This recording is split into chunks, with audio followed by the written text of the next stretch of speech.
maydonga she'r chiqyapti. Bu oddiy futbolchi emas. Bu O'zbekistonning yuragi.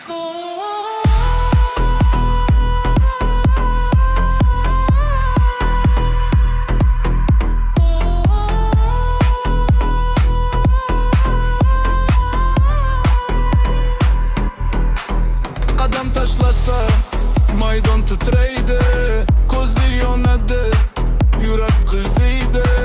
Raqib ichida qo'rquv uyg'onar.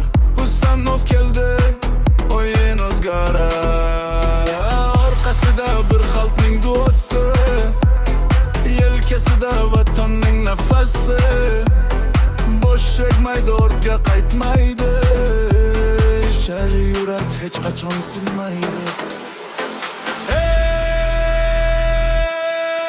Husanov, sening noming g'urur. Ey Husanov, sen O'zbekning faxri.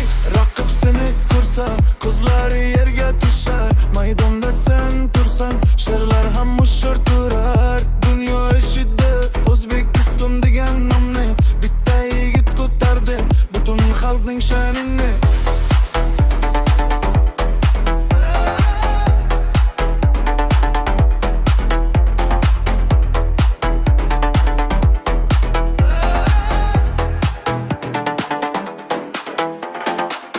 Temurning qoni yo'qadi senda, qo'rquv degan so'z yo'q senda.